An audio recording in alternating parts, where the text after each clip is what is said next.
Hello, this is Geneva Briggs. The topic for this program is natural ways to get a better night's sleep. I have no actual or potential conflicts related to this program. The National Institute of Neurological Disorders and Stroke reports at least 40 million Americans each year suffer from chronic long-term sleep disorders, with an additional 20 million experiencing occasional sleeping problems. For millions of people, insomnia is more than an occasional annoyance. It's a persistent problem with potentially serious consequences. Insomnia costs the U.S. over $100 billion annually in lost productivity and medical expenses. Insomnia also leads to other consequences that we'll talk about. This program begins with an overview of sleep disorders. We'll then talk about sleep hygiene and what that actually is. We'll then talk about supplements and over-the-counter products which are effective for sleep management. We'll finish up the program with a patient case about whether it's appropriate to recommend a supplement in this particular person. We will talk very briefly in the program about some prescription sedative hypnotics, just to give you a better picture of where things fit. What is sleep? We can probably all have our own little definition of sleep, but a scientific definition is a state characterized by reduced or absent consciousness, relatively suspended sensory activity, and inactivity of nearly all voluntary muscles. We don't know exactly what triggers sleep, but light is definitely related to it, and light triggers us to wake up, and lack of light or darkness triggers us to go to sleep. We do go through various stages of sleep during the night. Stage 1 being drowsiness. 2 is where we spend the majority of our time, and that's periods of light sleep. Stages 3 and 4 are deep sleep. That's known as slow wave or delta sleep. And stage 5 is about 20 or 25% of our night where we have rapid eye movement or so-called REM sleep, characterized by our intense dreams. Why is sleep important? Well, although scientists are still trying to learn exactly why people need sleep, animal studies do show that sleep is necessary for survival. Sleep-deprived animals actually live very short lives. We do know that sleep is essential to helping maintain mood, memory, and cognitive performance. Sleep also plays a pivotal role in the normal function of the endocrine and immune systems. Sleep also may give the brain a chance to exercise important neuronal connections that might otherwise deteriorate from lack of activity.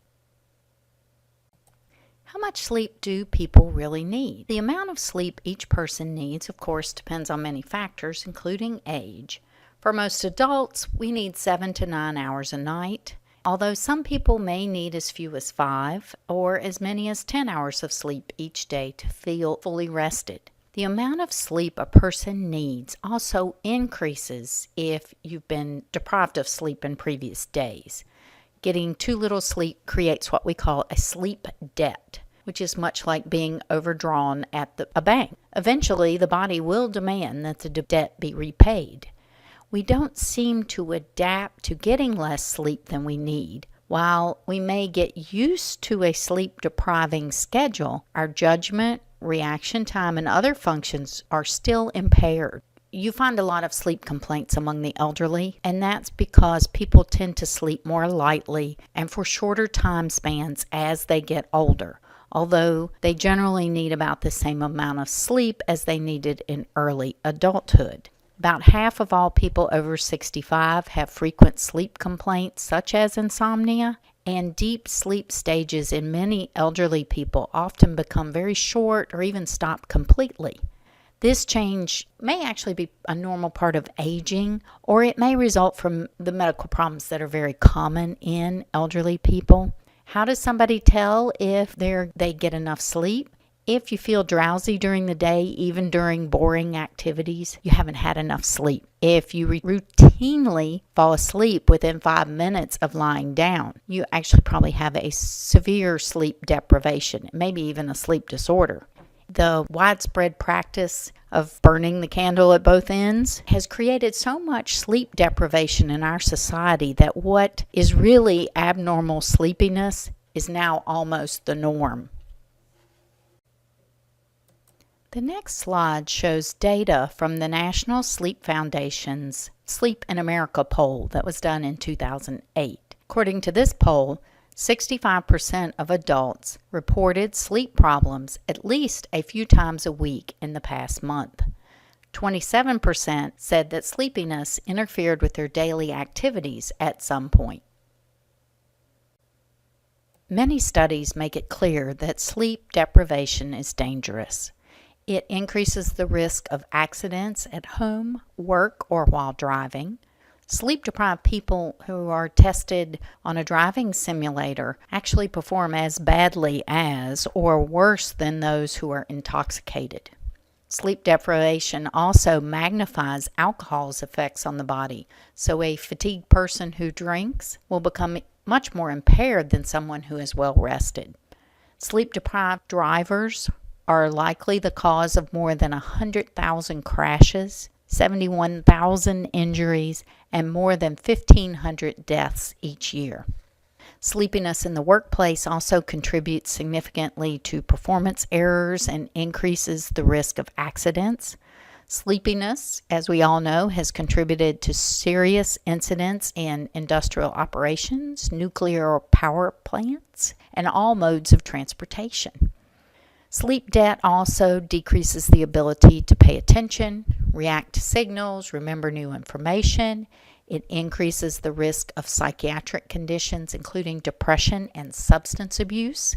The one that a lot of people don't know about is that it increases our risk of certain diseases, including diabetes, hypertension, and obesity.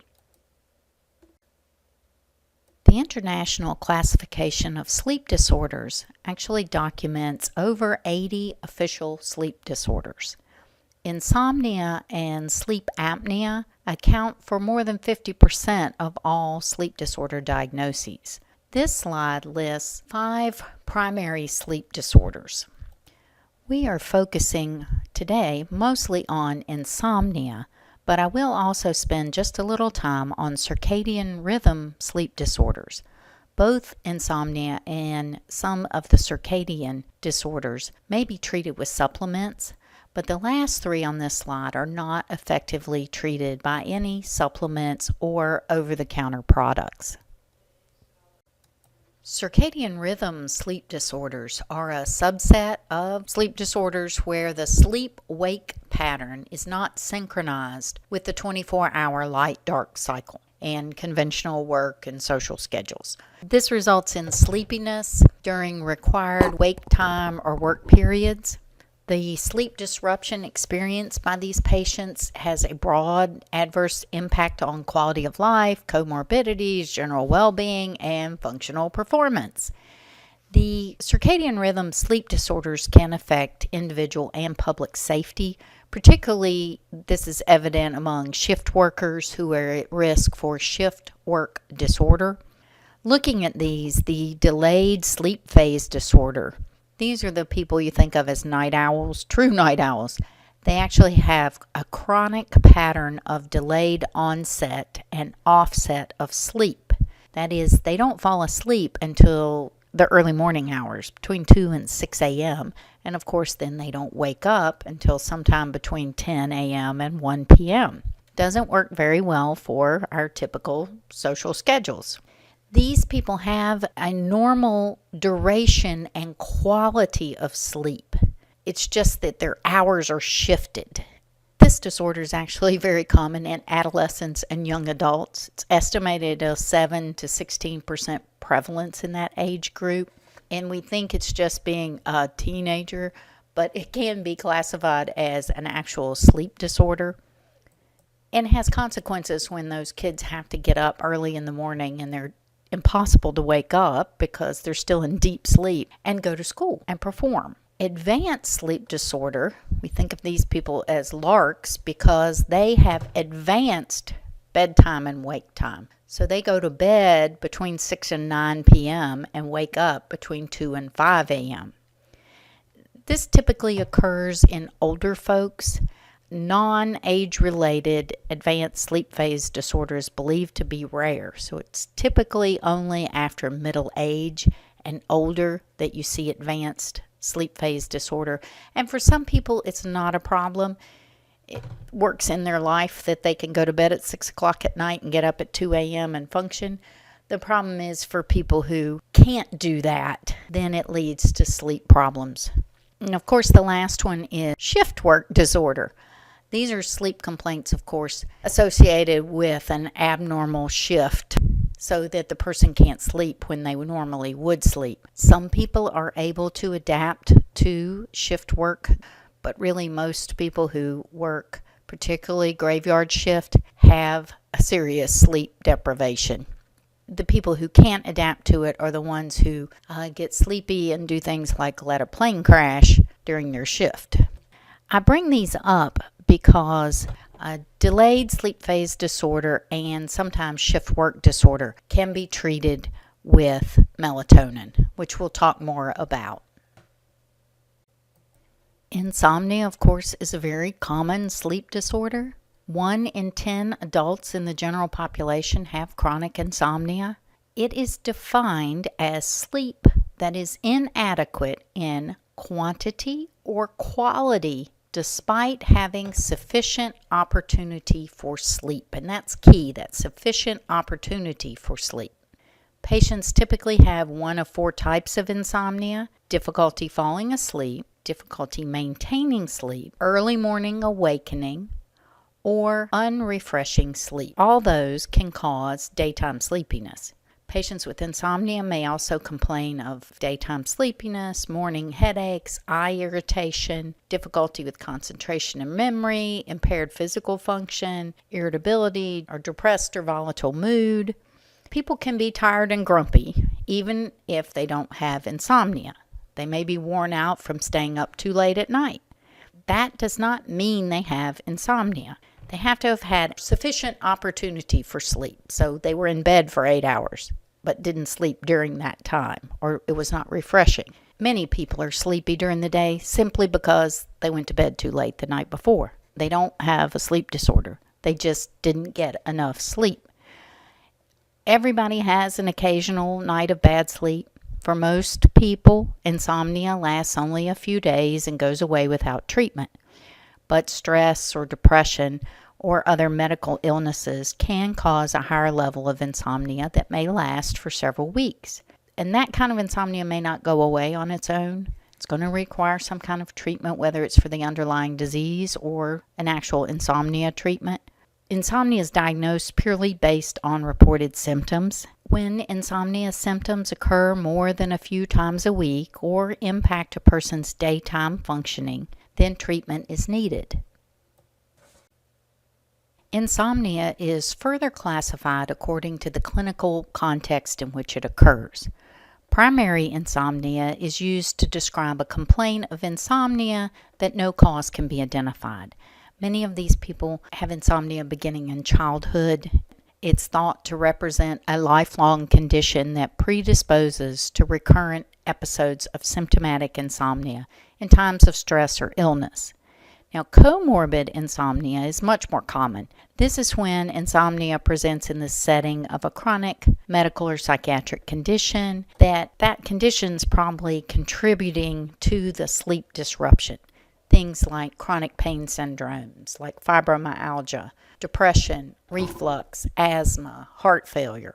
Secondary insomnia is when we can identify a particular insult that can be fixed, easily identified, like poor sleep habits, certain medications, caffeine, tobacco, or alcohol. A great example is the person who comes to me and tells me they have insomnia, they can't sleep at all, but when questioned, they're drinking 4 or 5 Red Bulls every day. Finally, insomnia can be classified as either transient, also called acute, or chronic, depending on the duration of symptoms. Of course, transients, the common thing many of us have, related to stress, a major life change, environmental factors, even accidentally consuming too much caffeine. Chronic insomnia implies that the patient is experiencing symptoms for at least 3 nights a week for at least a month. The next slide lists the various medications that are known to cause secondary insomnia in some people. Most of these have a stimulating effect.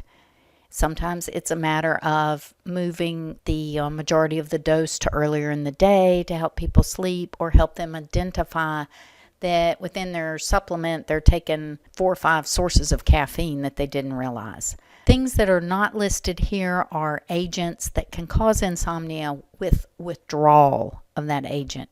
Things like barbiturates, benzodiazepines, some of the antidepressants, obviously illegal drugs. The next slide is results from an online caffeine analyzer that I happened to run across. It happens to be on the Rozerem website, but it's the only one I could find. I tried to find one not on a pharmaceutical company website, but couldn't find it. It can be used to help patients understand the effects of the caffeine they consume during the day. And you can see here, just drinking 2 cups of coffee early in the morning and having some hot cocoa at bedtime still leaves you with waking up with 30 milligrams of caffeine in your system. So it can be interesting to put in your caffeine intake and see what you're waking up with. Moving on to treatment of insomnia, first thing is to control contributing factors like comorbid conditions or the things that lead to secondary insomnia. A good example is asthma. Lung function declines overnight and without adequate medication. Breathing difficulties during the night can disrupt sleep. So control the asthma, fix the sleep problem. The other treatment for all sleep disorders is good sleep hygiene, which we will talk more about. Medications may also be needed occasionally or chronically. Medication options, of course, include the prescription sedative hypnotics that are benzodiazepine and non-benzodiazepine derivatives, and sedating antidepressants. We'll talk more about the OTC antihistamines and herbal products since those are things we might be recommending to patients. There are also circadian rhythm regulators, which is my made-up name for this class of drugs. They include the prescription melatonin agonist Ramelteon, brand name Rozerem, and melatonin. Sleep hygiene is essentially behavioral therapy to improve the quality of our sleep. It consists of basic habits and tips that help people develop a pattern of healthy sleep. Most people need to improve some of these things. First is maintain a regular bedtime and get up at the same time every morning. That is every day of the week. Not sleeping in on weekends, not staying up late on weekends. Tough for many of us to do. For people who have difficulty falling asleep, they shouldn't go to bed unless they're sleepy. If they're not sleepy, they should do something else, read a book, something non-stimulating, listen to soft music, something relaxing. Lying there and not being able to sleep is very frustrating and anxiety-provoking. That's why it's not recommended to go to bed until you're sleepy for people who have that difficulty falling asleep. If somebody's not asleep after 20 minutes, they should get up out of the bed, find something else to do that will make them feel relaxed. If they can, they should do this in another room rather than in the bedroom. Another sleep hygiene tip for patients is to make the bedroom a cave. It should be quiet, dark, and a little bit cool. May not sound romantic, but it really works for bats. They sleep 16 hours a day. The bed should only be for sleep and sex. That's it. No doing work in the bed. No watching TV in the bed. People should begin relaxing rituals each night before bed. To find something that helps them relax, consistently do that. They should also cover the clock face and other sources of light. All the electronic devices we tend to have in our bedrooms give off light, which can be disturbing to people. Another thing is that many people don't think about, but kick out the pets. They can disturb our sleep. The next slide lists some more sleep hygiene tips. Most of these are self-explanatory. 2 to talk about here are avoid taking naps. This is a problem you see in a lot of older folks. They sleep so much during the day that they don't need that much sleep at night. The person with a sleep disorder has to take a nap. They should try to keep it short. Less than an hour, definitely, probably closer to 20 minutes, and they should never take a nap after 3 p.m. Last one on this list is avoid vigorous exercise within 3 hours of bedtime. For some people, that is a little too much. If they exercise really close to bedtime, it brings up the body temperature right when you want it to begin declining. It activates their brain too much. But exercise earlier in the day can help patients with insomnia get to sleep faster, wake up less often, and increase their total sleep time. Before recommending supplements for self-treatment of insomnia, we do need to screen out sleep apnea, restless leg, periodic limb movements of sleep. The next slide shows you a few simple questions to help do that screening. To get an answer, sometimes you have to ask their bed partner, especially about the waking up gasping at night. If someone's answers seem to indicate sleep apnea, they need to be referred to a sleep specialist and should not be self-treating their sleep problems.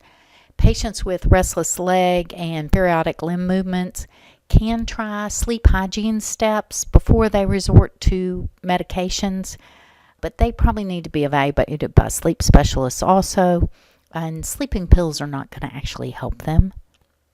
While many patients with insomnia complain of sleepiness, the dominant feature of insomnia is typically the disrupted nocturnal sleep.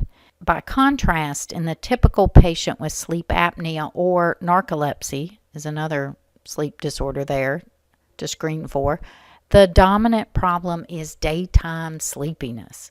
They usually say they sleep okay at night because they don't realize how disrupted their sleep is at night.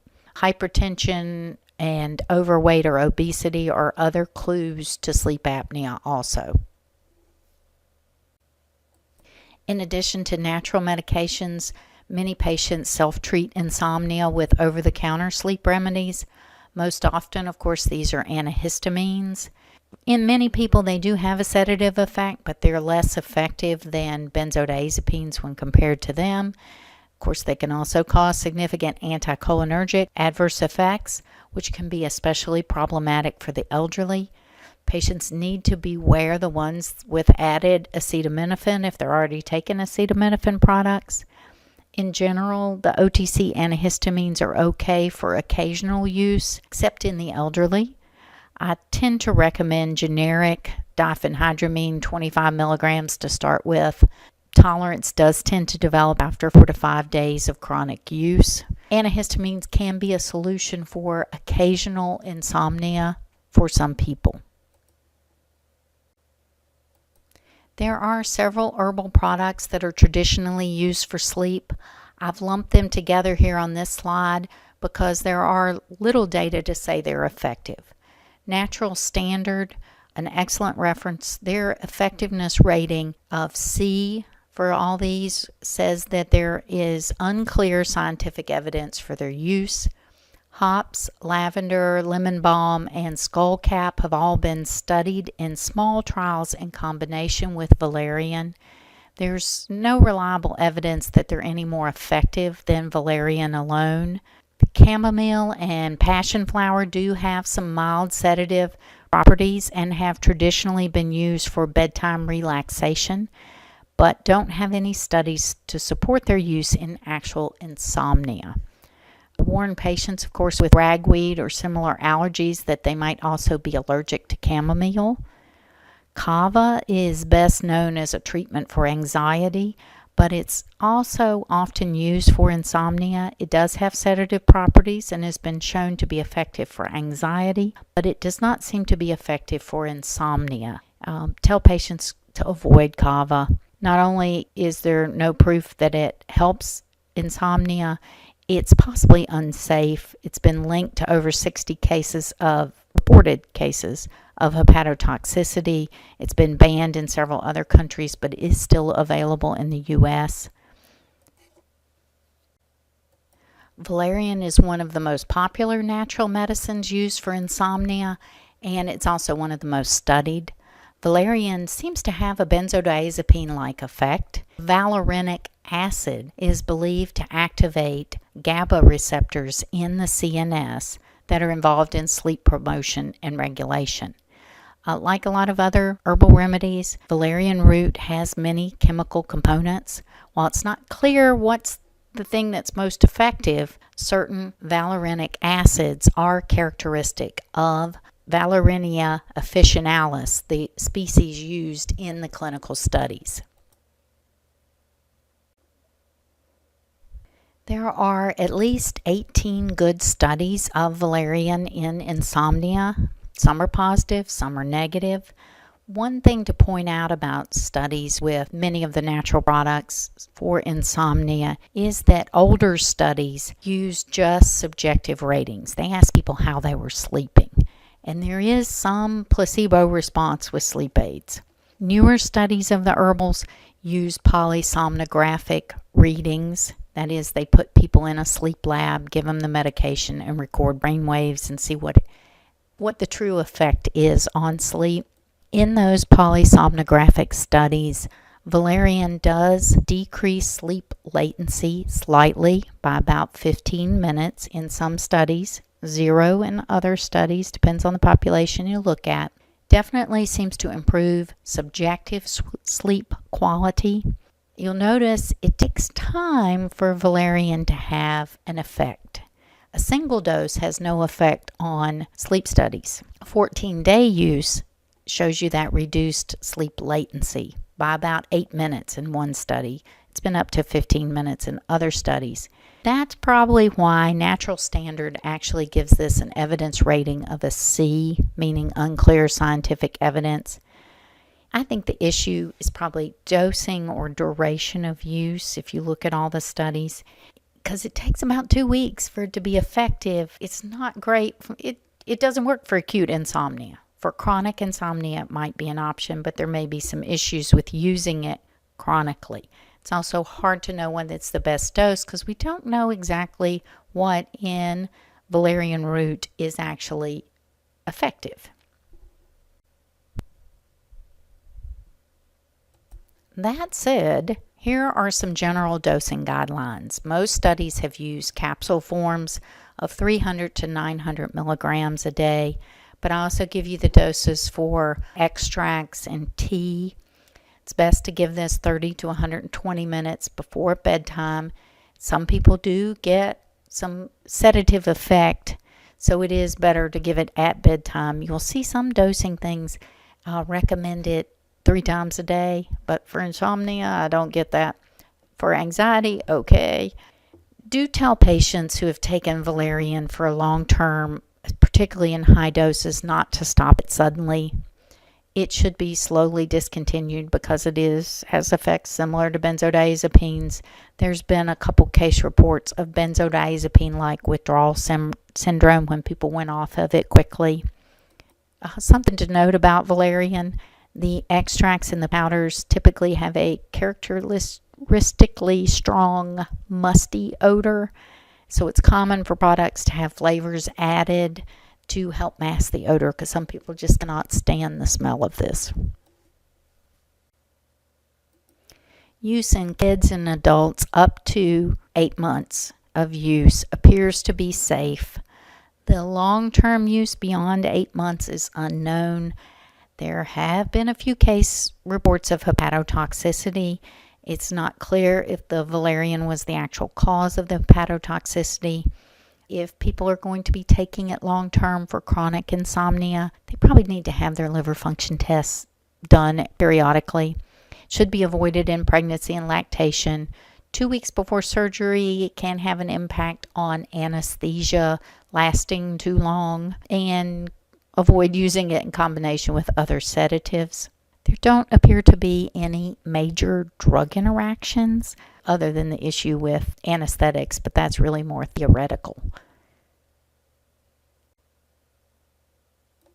On consumerlab.com testing, products containing large amounts of valerian root powder were contaminated with lead, while products containing only extracts or smaller amounts of root powder did not exceed lead contamination limits.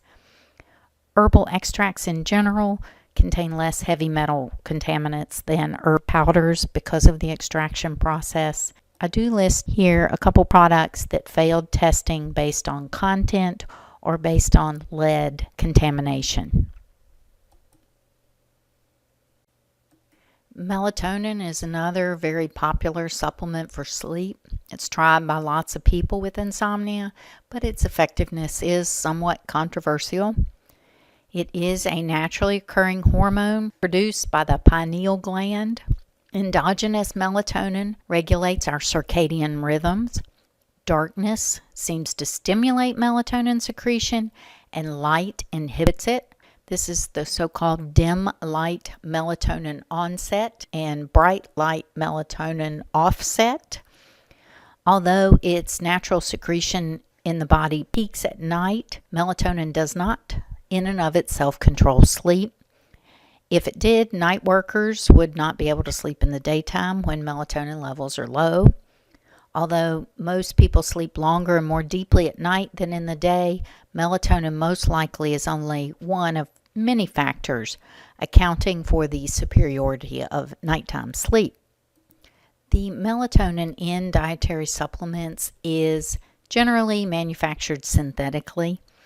However, it is chemically identical to endogenous melatonin. It's typically synthesized from the amino acid tryptophan. There are lots of studies out there with melatonin in various sleep disorders. In primary sleep disorders, insomnia, decreases sleep onset latency about 15 minutes, similar to what you saw with 2 weeks of valerian. It leads to subjective sleep quality improvement. It seems to be best in delayed sleep phase syndrome, one of those circadian rhythm disorders, and marginal in patients with insomnia. In secondary sleep disorders, seems to lead to a small increase in sleep efficiency, but only about 2%. The Natural Standard Reference Database gives melatonin an A for jet lag, and we'll talk more about using that. A and B rating for these other categories: delayed sleep phase syndrome, insomnia, particularly in the elderly, sleep disorders in children with behavioral, developmental, and intellectual disorders, and actually sleep enhancement in healthy people. In my community, it's very commonly recommended by pediatricians for kids having sleep issues, particularly related to difficulty falling asleep from anxiety related to school. Healthy young and middle-aged adults usually secrete between 5 and 25 micrograms of melatonin each night. So what's in your typical tablet or capsule is a humongous dose. The amount of melatonin the body secretes does tend to decline with age, a possible link with an age-related rise in difficulty sleeping. Labeling on supplements is going to recommend a wide range of dose from 1 to 50 milligrams at bedtime. For children, the best dose is 0.5 milligram to 3 milligram before bedtime. Adults, 0.5 to 5 milligrams. The 3 and the 5 milligrams is easier to find, so that's where I usually recommend starting. 3 for kids, 5 for adults. People can try lower doses.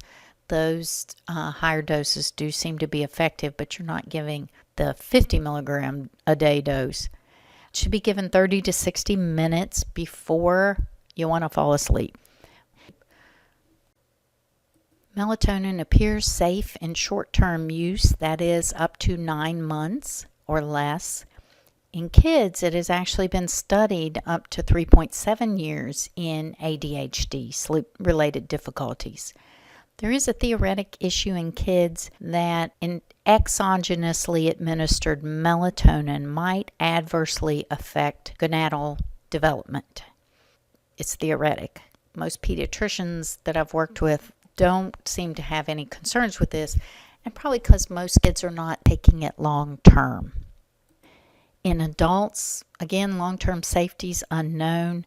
High doses can inhibit ovulation, because you have to remember you're giving a hormone and it has effects on steroidal hormones down the road. But that said, melatonin has been used, as I said, up to 3.7 years in kids with ADHD. It's also been used long-term in people who are blind.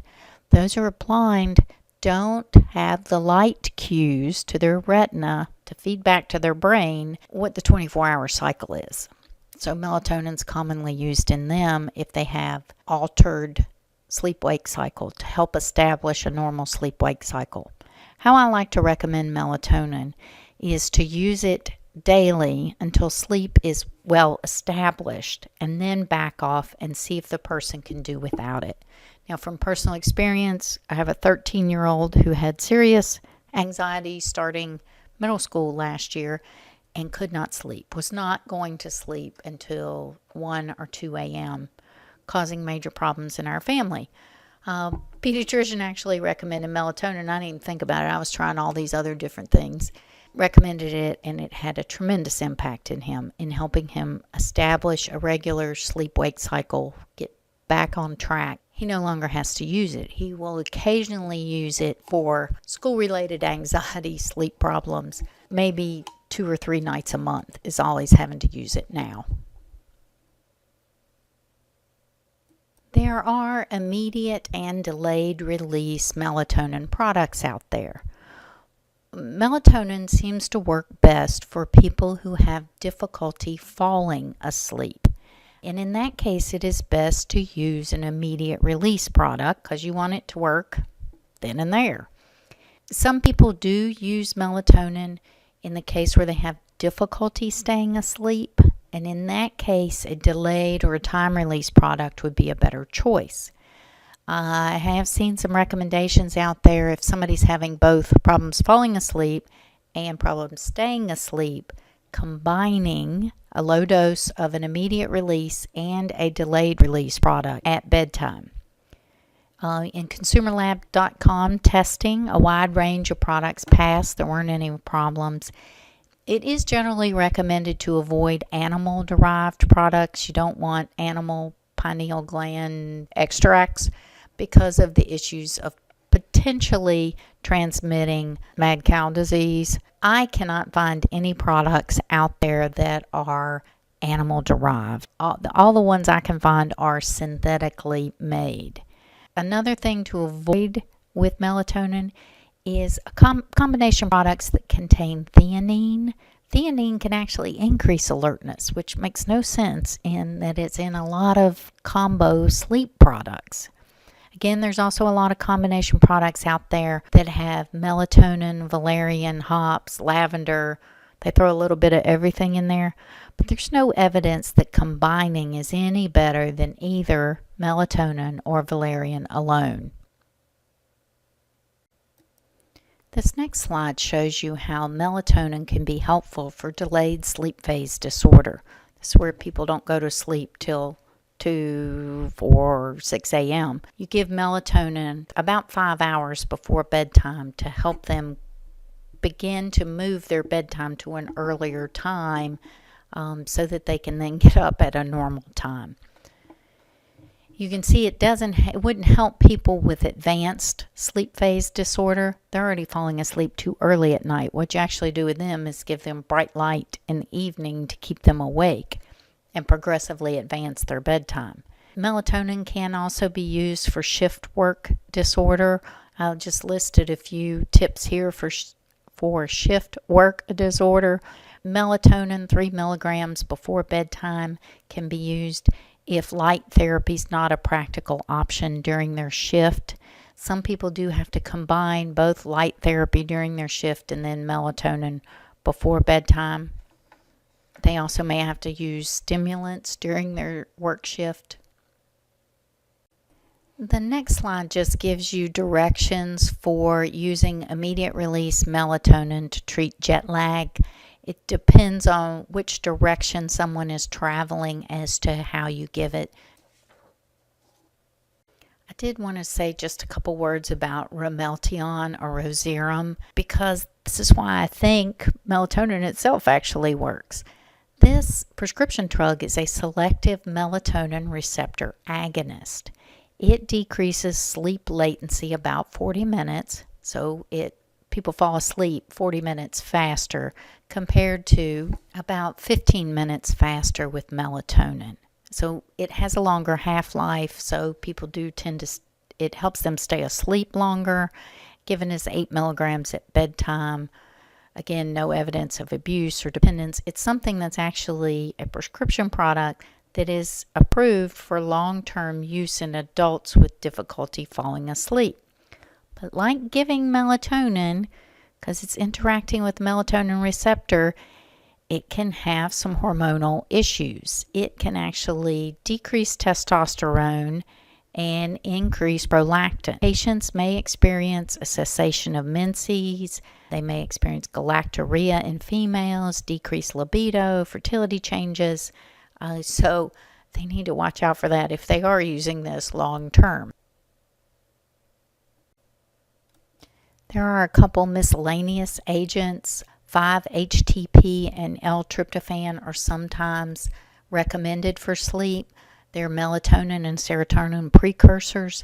There's no evidence of efficacy for insomnia. There are some safety concerns with tryptophan derivatives leading to eosinophilia myalgia syndrome. There is an FDA alert out there about avoiding use of these tryptophan products. Sour cherry is sometimes recommended because it contains small amounts of melatonin. There are other foods that also contain small amounts of melatonin. It won't hurt you to drink cherry juice. Probably doesn't have enough melatonin in it to actually be effective for insomnia. Let's talk about a case study and see if we would actually recommend something over. Joyce is a 48-year-old. She complains of difficulty sleeping for the past 2 weeks.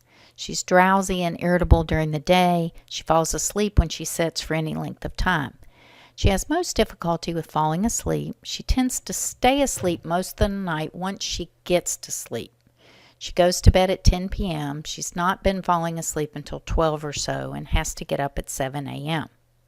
Now think about what other questions you would ask her. I would want to know about any other medications she takes, diseases she has, what's changed in her life in the past 2 weeks, her intake of other things that contribute to sleep problems like nicotine, alcohol, caffeine. I would also ask those screening questions from earlier, any snoring, waking partner at night. Remember, a big distinguishing factor between insomnia and sleep apnea is in insomnia, they complain of nighttime issues. With sleep apnea, the major problem is daytime sleepiness.